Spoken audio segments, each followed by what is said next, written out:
काही तिकीट जाहीर करण्यात आलेले आहेत, काही लोकांना एबी फॉर्म देण्यात आलेला आहे. मी देखील उमेदवारी अर्ज भरण्याच्या तयारीत होतात. नेमकी आज काय नाराजगी आहे? आज नाराजगी अशी आहे, महायुती झाल्यामुळं आमच्यासारखा जुना खंदा कार्यक्रम जो 90पासून या काम करतो, तर त्याच्यावर आमच्यावर अन्याय झाला का आम्ही दिसतो. आणि नागरिक बघतात, नागरिकांचं म्हणणं आहे का आम्ही ज्यांच्या विरोधात आम्ही नेहमी आवाज उठवतो त्यांच्याच पालख्या आम्हाला घेऊन जावं लागतील.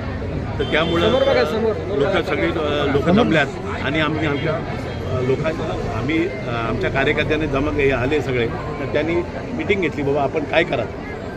मग आता काय निर्णय झाले तुमच्या मीटिंग? निर्णय आता एक तर निर्णय असा झालेला आहे, एक तर आम्ही घरी बसायचा का आमचे कार्यकर्ते ठरवतील. पण आता तुम्ही काय करणार आहे? तुमची काय भूमिका आहे? लोकसभा विधानसभामध्ये तुम्ही एकत्र काम केलेलं आहे, मात्र आता तिकीट मिळालं नाही, तर तुम्ही महायुतीचं काम करणार की नाही? महायुतीचं काम आम्ही करतो, आम्हाला युती पाहिजेच होती. पण युती जेव्हा आमच्यावर आम्ही जिथे 15 वर्ष एखाद्या माणसाच्या विरोधात काम करतो त्यांचाच आम्हाला झेंडे घेऊन जायला तर आम्हाला होणार नाही ना. ते आमचे कार्यकर्ते कोणी तयार होणार नाही. तुम्ही पाहता कार्यकर्ते आमचे.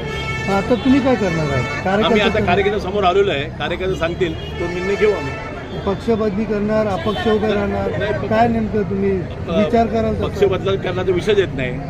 आता हा कार्यकर्त्यांचा जर निर्णय घेतला तर त्याच्यावर आम्ही चर्चा करू. अपक्ष उमेदवार कार्यकर्ते अजून तसं काही निर्णय घेतलेला नाही. आता आम्ही त्याआधी आमच्या कार्यकर्ते सगळे जमल्यात, त्यांच्यात चर्चा करू आणि मार्ग काढू. आता जो अधिकृत उमेदवार दिला आहे त्याचं काम तुम्ही कराल की नाही? त्याचं काम आहे ज्यांच्या विरोधात आम्ही काम करतो, ज्यांच्या विरोधात बोलतो. 65 बिल्डिंगचा मोर्चे आहे, त्यांनी 65 बिल्डिंग जे झालेत 2014 त्यांनी अनाजूक बांधकाम केलेलं आहे, तर त्यांनी तोच 65 बिल्डिंग खोट्या कागद केली. मानपाडापूरचा एफआर दाखल झालेला आहे परवा दिवशी.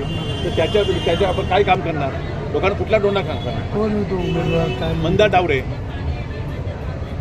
तुम्ही त्यांचं काम करणार, तुम्ही वरिष्ठांना त्या पद्धतीने कळवलंय का? वरिष्ठांना आता आम्ही कळून आम्हाला सकाळी आम्हाला समजलं, तर कार्यकर्त्यांना भान राहत नाही.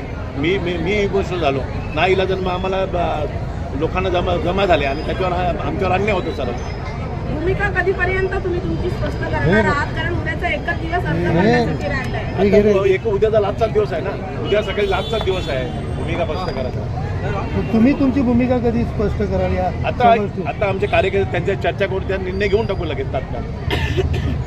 एक तर आम्ही घरी बसायचं का, नाहीतर मग कार्यकर्त्यांचे बोलून डिसिजन घ्यायचं आहे.